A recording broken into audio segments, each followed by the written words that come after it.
put the bag into the saline bag or whatever bag you have into the pressure bag. And you have to make sure it's all the way up here, which is why we double looped it, because if it's hanging down, the bag's gonna explode. So you do that, and you're going to make sure your stopcock is in this position, pointed to that way, so that the air goes up that way. And we're gonna pump it up to 300, which will be green.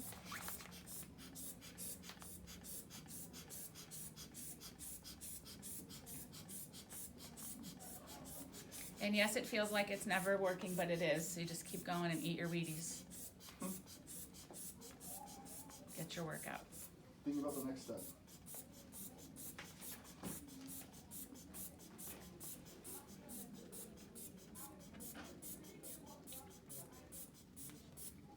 Are we going all the way to 300? Mm-hmm. Yep, you need to see the green. Once you're at the green, turn the stopcock up, because if not, you will lose air out, and then you won't. If you're not pressurized at least 300, then it won't work, and the blood will flow back into the system, which is not what we want. So now it's like that, and so you're gonna have your whole line here. You're gonna put this here, and it's gonna be, remember, at the level of the heart. So if I'm standing, this is still even a little too high for me. It needs to be down around here. But laying down, that's gonna be a lot lower. If you don't have it at the right level, it will make your blood pressure readings off. If it's too high, it will make the blood pressure low. If it's too low, it will make the blood pressure too high. So it's inverse of what will happen. And you have to be careful, because sometimes the wording is the bed is moved. And so if the bed is moved, it actually goes opposite of what you think. If you put your bed up without moving this is now lower than it's supposed to be. Because your patient is flat, you put the bed up, but you don't move the pole. So now the actual transducer is lower, which would make your readings higher.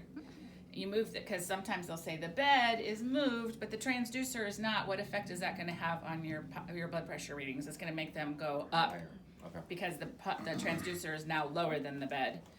So if you see the opposite, the bed is lowered and the transducer is not moved, then the readings are going to be higher than they should. So you always have to look at where, be lower than they should. You always have to look at where the transducer is in relationship to the bed. So when they tell me the bed is moving, I literally say, my transducer's here. I do it like this, literally in my head with my hands, to help me make sure I get it right, because that's an easy question to get right on your test. And so then we're gonna take this and flush it. And I guess we'll use this, because make sure that all your stopcocks need to be pointed to this way, because if not, the way they're pointed means it's off. So if I want to flush fluid throughout the whole line, I need my whole line to be open, and this is not open right now. So this has to be like this. This one has to be like this. So they're both pointed towards these little ports. And then I can take it and I can flush it. So now that's good. We're flushed and ready to go. Real patient, make sure all the air bubbles are out. And then I'll just turn this to the off position now, so no saline leaks out while I'm getting ready to do the rest. So now I would have my mask on, my bouffant cap, which I'm not going to put on because I get too hot, and then you won't be able to hear me talk. But I have mask and bouffant cap on. I'm going to do my Allen's test, even if the patient isn't awake, because a lot of times they won't be with Art Lines. You need to do that for them. Then I'm going to take my whatever I have, usually some chlorhexidine. Open those up. You'll have 3 sticks.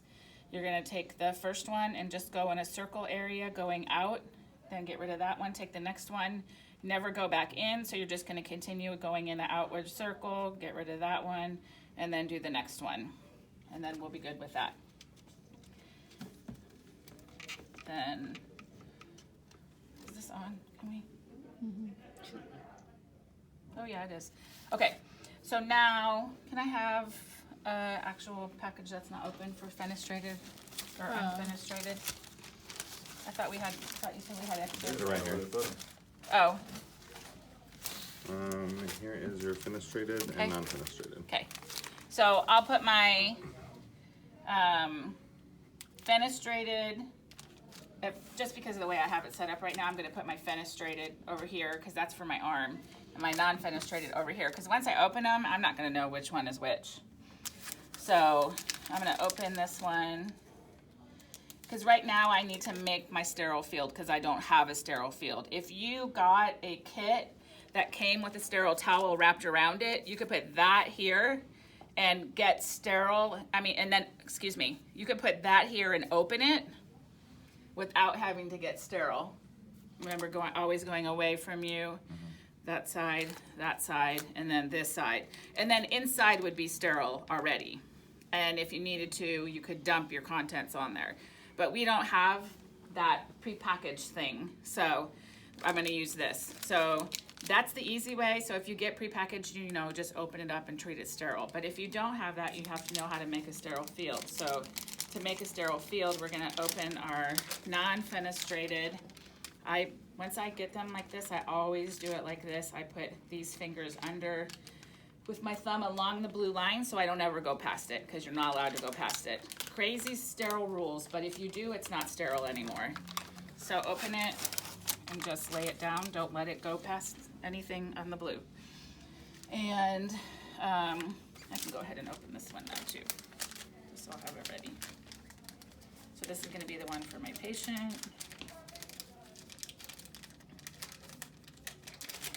You could open this one now or after you make your, it's just best to have everything open now. And then we would open this. And then, oh, you guys don't have a chlorhexidine ring? We had a bunch of those. No. There might be one in there. Somebody check. Oh, I saw one.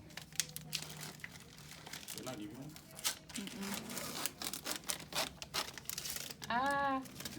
Well.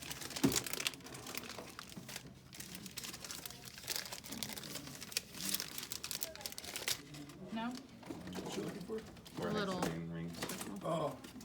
The little blue rings. Is it not? The little circle. Tegaderm? Tegaderm? Huh? Tegaderm is what I just That opened. thing. The clear Okay. thing. You want it? Well, it's okay. I'll just pretend. So, okay, so now I have to put my sterile gloves on, and you have to remember no rings, no watches.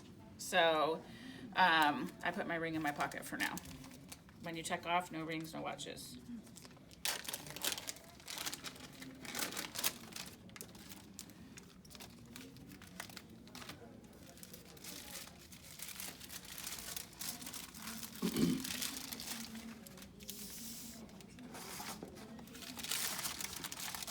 Is it a fail if we touch the inside? Is that an automatic fail if we touch that's the sterile Something part? who's sterile, yes. Okay. You have to do it again. Sterile is super, super, super important, especially with art lines, which have the highest rate of infection. Oh, That's really? their biggest complication is an infection, yeah. So Avogard is the foot pump stuff. So if you can just use that to, you like put your fingers in it, you're supposed to just kind of wipe it all around this area, da-da-da-da-da. Then you can put your sterile gloves on. What is that?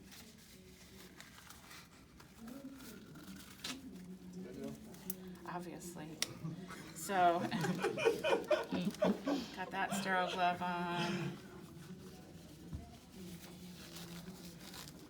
Ooh, I like these gloves. I'm ready for surgery now. Now, when you pick this up, you have to take it, and you're gonna pick it up like this, and then you're gonna pick it up from the corners, and you're gonna let it fall. Oh shit. It's kind of sticking, so. But the idea is to let it fall like that, so you gotta be very careful. You don't go crazy shaking it, and then you're gonna lay it like this. See, that's where your big mistake was, because you just laid it folded down. That's not sterile anymore. So now I've only touched this with sterile gloves. White side is not sterile, blue side is. Okay? So now I can take my sterile gloves off. Does it always have to be blue side up? Like what Yeah, if you? it's blue side up. That's how they go. Okay.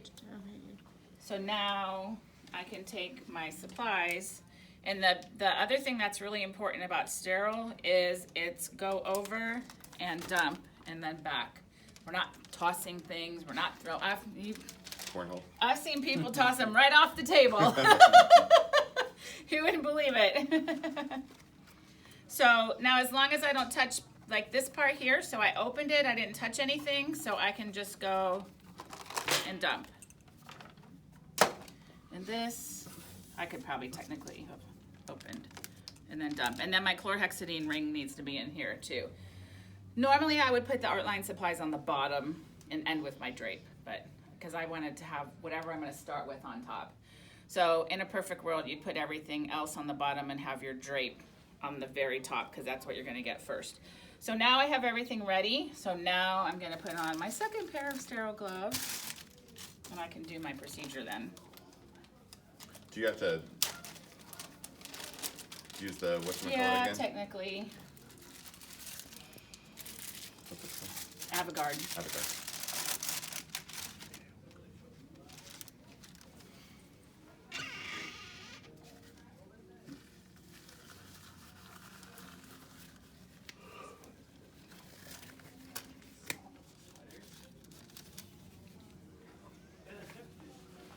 The other thing that helps with these is if, like, because this part's not sterile, you take them like this, helps get them a little ready, because this part's going to be sterile, so I can touch that part.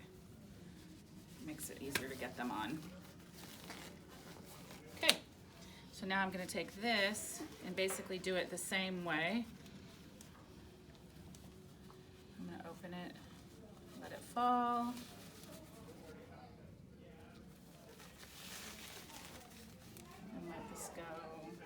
Right over where I want it to be, like so. And then I'm going to get my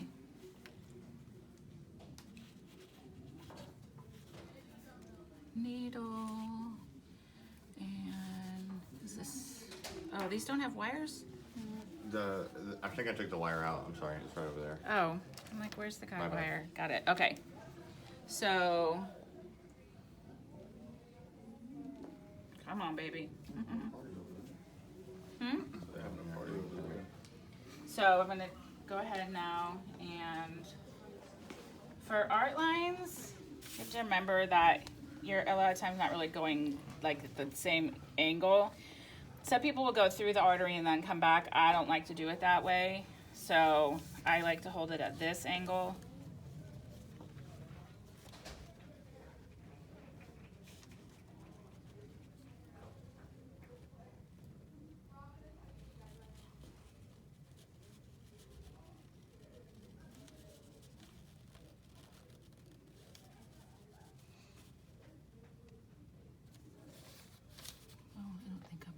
These arms are a little goofy sometimes.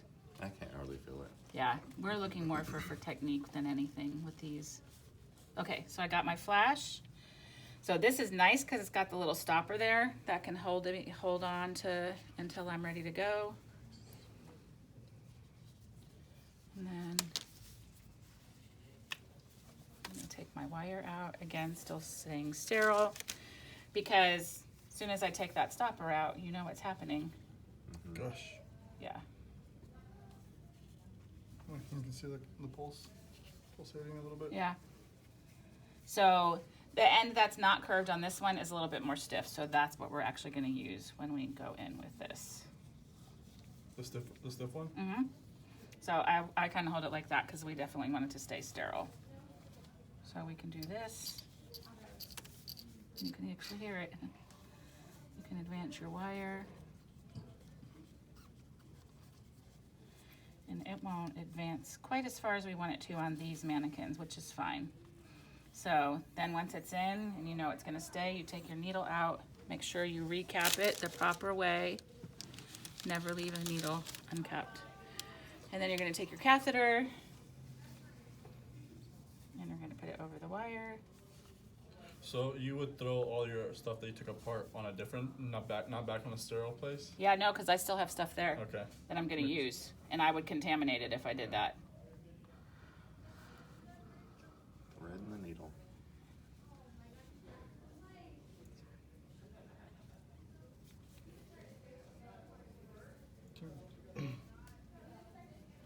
Once once I get my catheter on the other end, it makes it easier. I can just go forward. On a real patient, you might have to put a little nick there to get the catheter to go in, which we're not going to do here. And then you advance it. You have to push it kind of hard to get it in this, guys.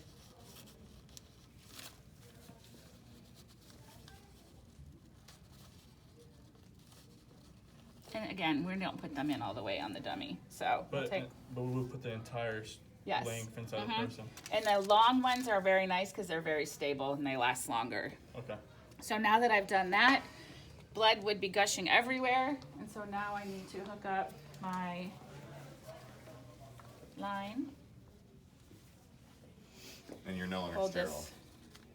No. No, you're not. So then you would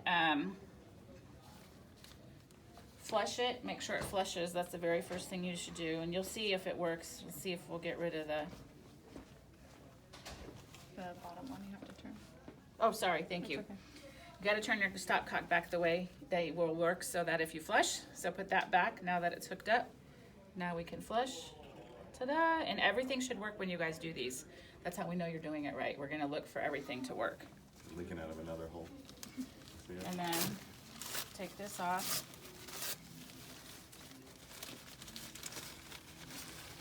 And then, you know, ideally if this was here, then you would, like this would be here, you would take this and wrap it around and tape that right there. And then you would put your Tegaderm over, well, no, excuse me, chlorhexidine ring just sits on top of here. It doesn't wrap around, and then you would put this over this, okay? Then you wanna make sure that your waveform, all that stuff is good. Then, do you guys know how to draw an ABG? You plug into that side port right there. Mm-hmm. So what do? You have to do the big one So, first yeah. and get the Pull the saline out. excess out. Well, we're gonna do waste blood, right? Yeah. So some have a vamp and some don't have a vamp. A vamp is a built-in place to put the blood. So if it has a vamp, there's a little pocket here of plastic, and you would just pull it up and get your waste blood. And you don't discard it because it's actually gonna go back into the patient. This one has a vamp, so it doesn't have a vamp, so we're gonna use a syringe. So I'm gonna turn it off now to the bag because I want from the patient. So I want this side to be off. So remember where I point? The stopcock is where I'm turning off. So that's off, so I can draw my excess, and like I said, everything should work if we're doing it properly. Now before you take this syringe off, close it off, or it's gonna all come shooting out. I have a question about this. Yeah, So I think what you're talking about was with the ones that have the vamp or whatever, there's a device up here that you like pull. no, it's actually right here. Okay, The vamp will be right there. so like in a lot of the systems that I've seen and used, you're pulling something above your draw site. So it pulls blood through this, you draw from there, and then you just push it all back out. Oh, So that's you just a don't- different vamp style. It's the same Okay. thing, it's just a different format. Okay. They're all a little bit different, but either way you're pulling. So now I got my waste blood, I can go back in, I'm gonna turn it off to the patient again, get my ABG sample, turn off my stopcock so blood doesn't come shooting out at me. And now, oh, I forgot to do alcohol. Alcohol wipe before we did any of that. We finished it, alcohol wipe again, and now I can flush my line again back to clear, and everything should be working if everything's good. One more annoying question. So, so on here, you pulled to get the saline out, and you had it off Towards to the the bag. bag. And then, did you re-shut the? Yeah, because when you take the syringe off, or else blood's gonna come pouring out of it. Will the blood not mix with the saline that's on this end if you have now reopened the circuit from this end to this end, or is it No, negligible? no, no, I went like this. I closed it, I took my waste blood, I now closed it again. So now it's closed to this end, but these two are touching again. Oh, yeah, no, that's okay. It's I mean, not you really- could, no, it doesn't worry about, you could do it this way if you wanted to. Oh, okay, yeah. You could I just see turn what it you're off saying. to You that. just cut it off to Yeah. the patient. And then put your draw syringe on there, open it back up, and then Okay. draw. Yeah, that would work too. Okay, Cool, and that's it. yep. The end. So make sure you guys, you